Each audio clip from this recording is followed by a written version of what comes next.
नमस्कार, आप देख रहे हैं अपना बिहार, आपके साथ मैं हूं अलीम अतहर। नवादा सांसद गिरिराज सिंह नवादा सीट बीजेपी को नहीं मिलने से आहत हैं। गिरिराज सिंह खुद को पार्टी का समर्पित कार्यकर्ता बताते हुए इमोशनल हो गए और नवादा सीट छिने जाने के सवाल पर प्रदेश अध्यक्ष से जवाब लेने की बात कही। नवादा से टूटा नाता तो इमोशनल हो गए गिरिराज।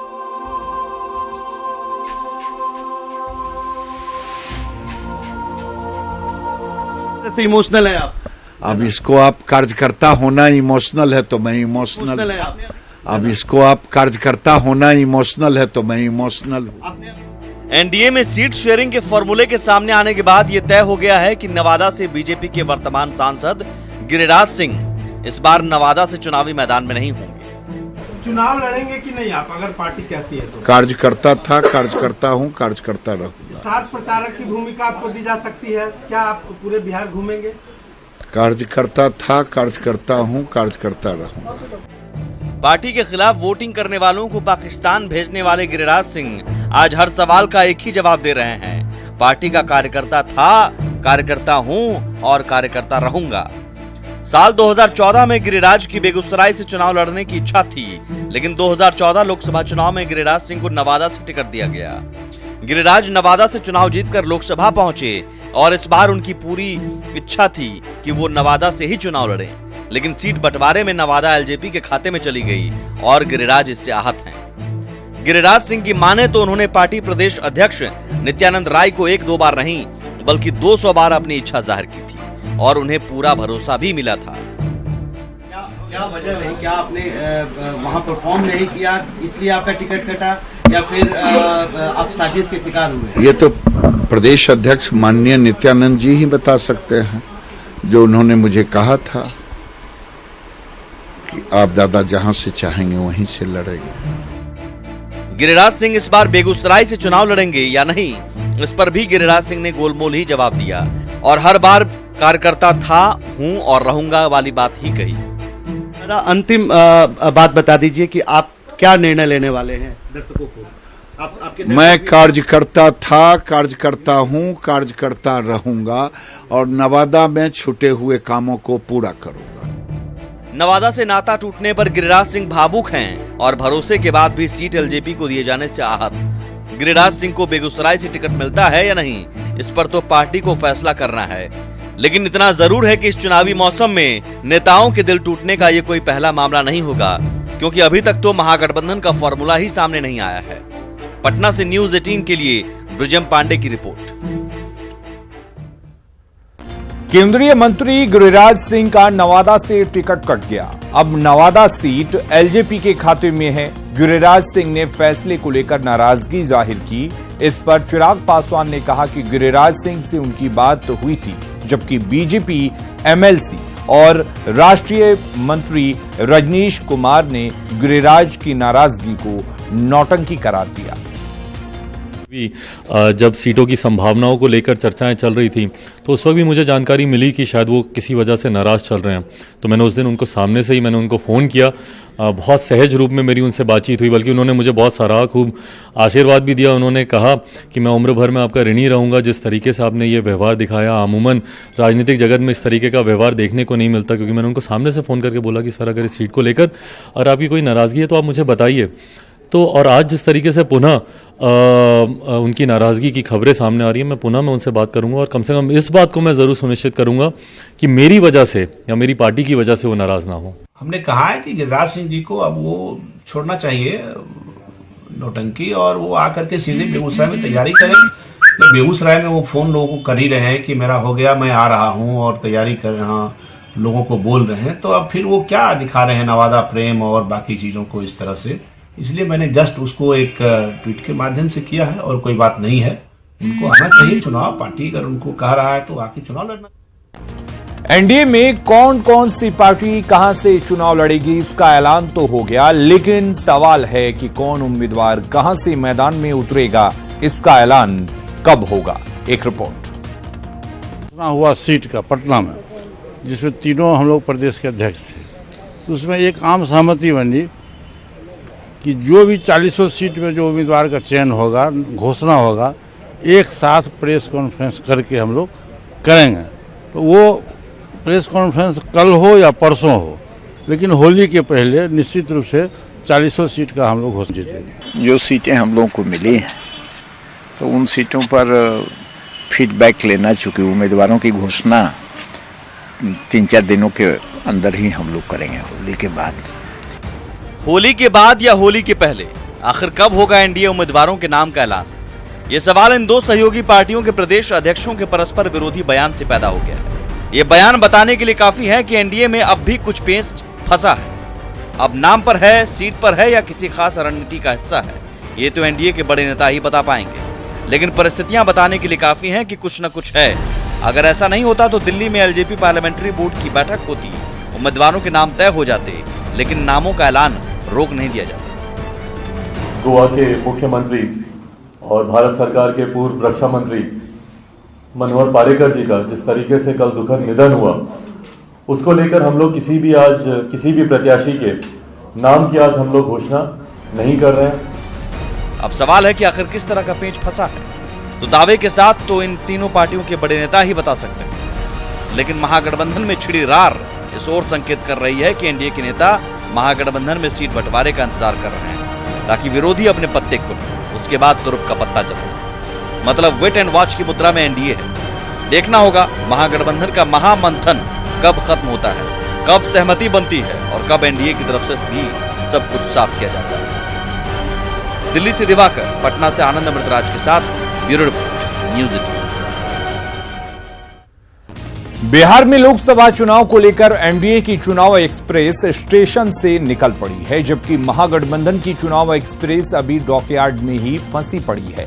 यही वजह है कि चुनावी शोर के बीच एनडीए और महागठबंधन के खेमे में एक जैसा माहौल नहीं है।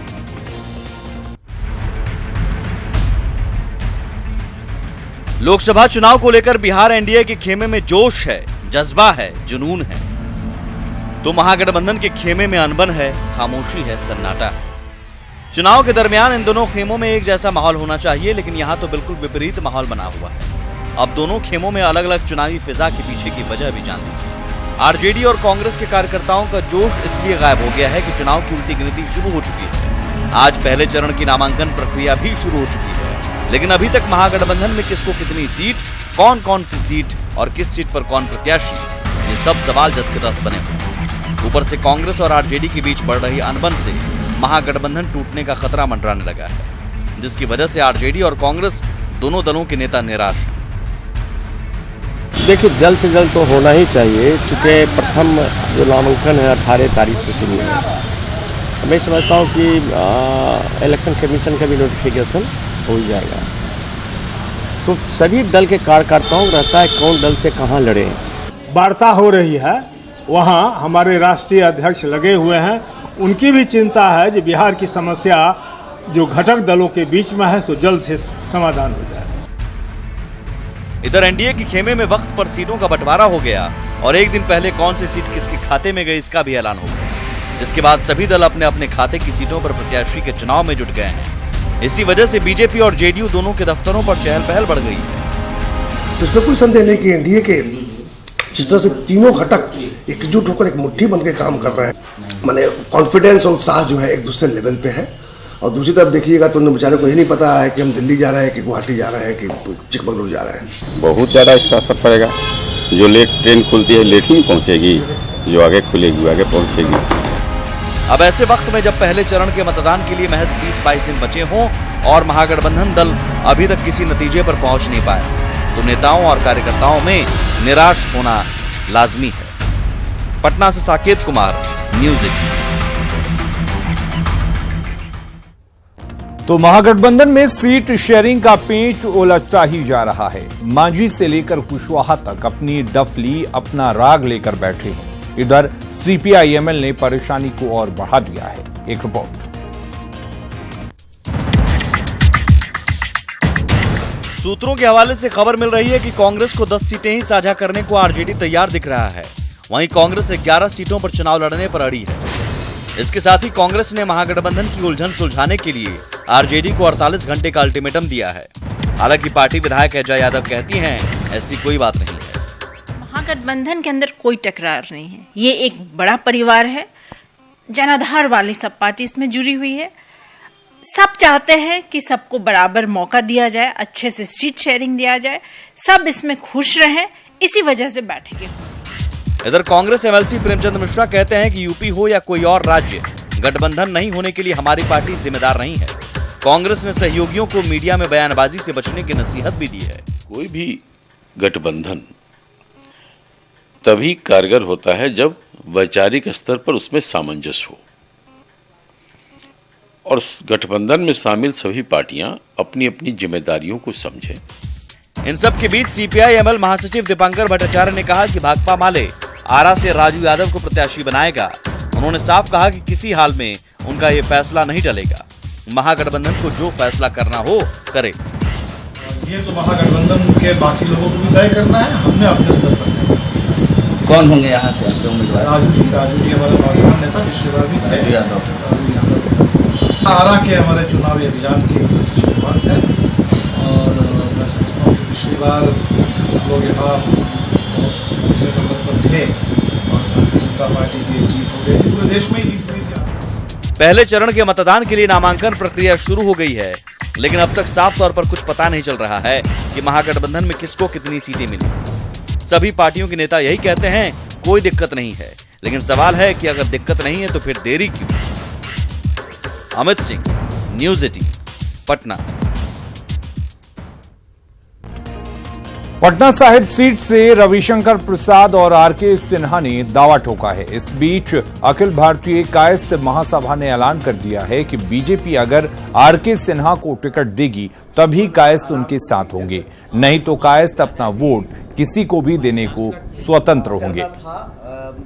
मोदी जी की सरकार है, उस सरकार को भी सशक्त बनाना है, तो एक ही नाम मात्र मेरे सामने आता है और वो है आरके सिन्हा का। अगली खबर का रुख कर लेते हैं। बिहार के बहुचर्चित शेल्टर होम मामले को लेकर साकेत कोर्ट में आज सुनवाई हुई। मुख्य आरोपी ब्रजेश ठाकुर और अन्य आरोपियों के खिलाफ सुनवाई जारी है। कोर्ट ने मामले को गंभीर बताते हुए पीड़ितों के आरोप की रिपोर्ट मांगी है। अगली सुनवाई में आरोप तय करेगा। आपको बता दें कि सुप्रीम कोर्ट ने 7 फरवरी को मुजफ्फरपुर शेल्टर होम मामले की सुनवाई दिल्ली की साकेत कोर्ट की विशेष पॉक्सो अदालत में ट्रांसफर करने का आदेश दिया था। सुप्रीम कोर्ट ने साकेत कोर्ट से 6 महीने में ट्रायल पूरा करने का निर्देश दिया था। आपको बता दें कि जुलाई महीने में बिहार के मुजफ्फरपुर जिले में सरकारी सहायता प्राप्त एक शेल्टर होम में 16 बच्चियों के साथ दुष्कर्म के मामले ने सूबे सहित पूरे देश को हिलाकर रख दिया था। आज को सभी आरोपियों के खिलाफ आरोप तय किए जाएंगे।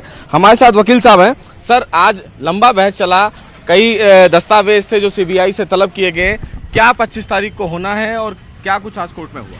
आज बालिका गृह कांड मुजफ्फरपुर जो कांड है उसमें साकेत कोर्ट में सीबीआई को जितने 20 अक्यूज हैं उन पर क्या क्या आरोप है इसका क्लियरिफिकेशन करना था।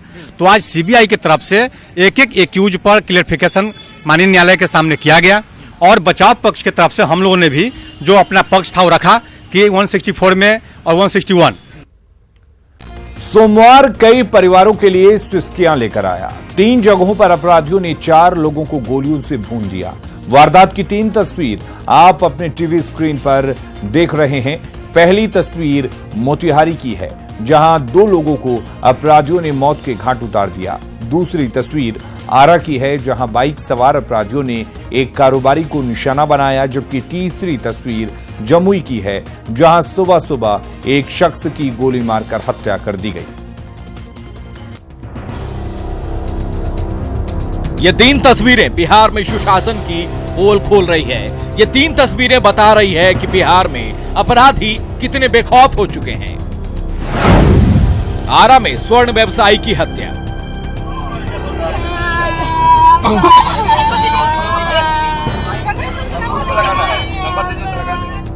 आज बिहार के 3 शहरों में ऐसा ही मातमी शोर सुनाई दे रहा है। अपराधियों ने आरा शहर के आनंद नगर के रहने वाले स्वर्ण व्यवसायी धनंजय कुमार को उस वक्त गोलियों का निशाना बनाया जब वो अपने घर से दुकान जा रहे थे। जमुई में राजमिस्त्री की हत्या।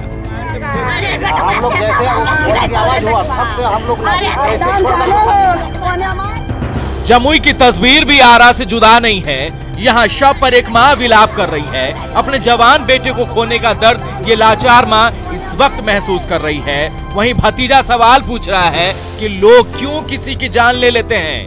वही तो हम जानना चाहते हैं, क्यों ऐसा सब करता है। जमुई का रहने वाला चंदन महतो 30 साल का था और राजमिस्त्री का काम करता था। सोमवार की सुबह 6 बजे वो घर से निकला और फिर घर वालों को चंदन की हत्या की खबर मिली।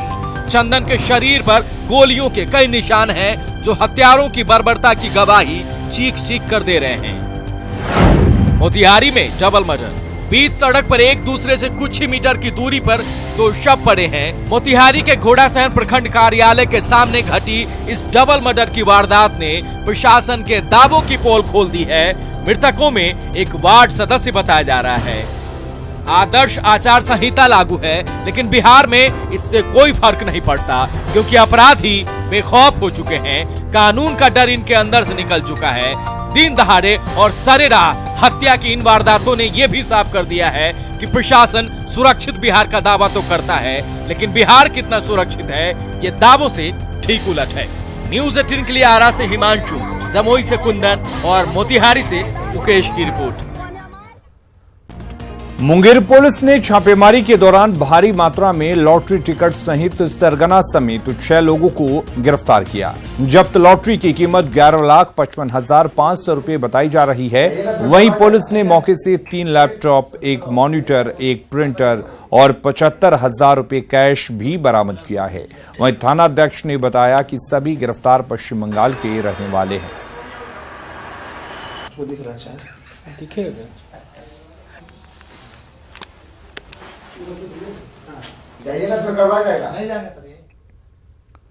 मुख्यमंत्री नीतीश कुमार ने पटना सिटी का दौरा कर खाजे कला के मितन घाट स्थित कानेका मुनीम पहुंचकर मखदूम शाह मोहम्मद मखदूम शाह मुनीम पाक के 255वें सालाना उर्स में हिस्सा लिया।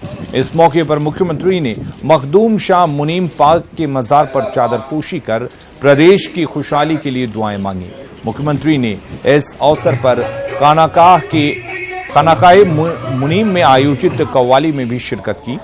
उसके बाद सीएम ने बिहार चैंबर ऑफ कॉमर्स के पूर्व अध्यक्ष के पिता प्रख्यात कारोबारी स्वर्गीय हीरालाल शाह के दूसरे पुण्यतिथि समारोह में हिस्सा लिया।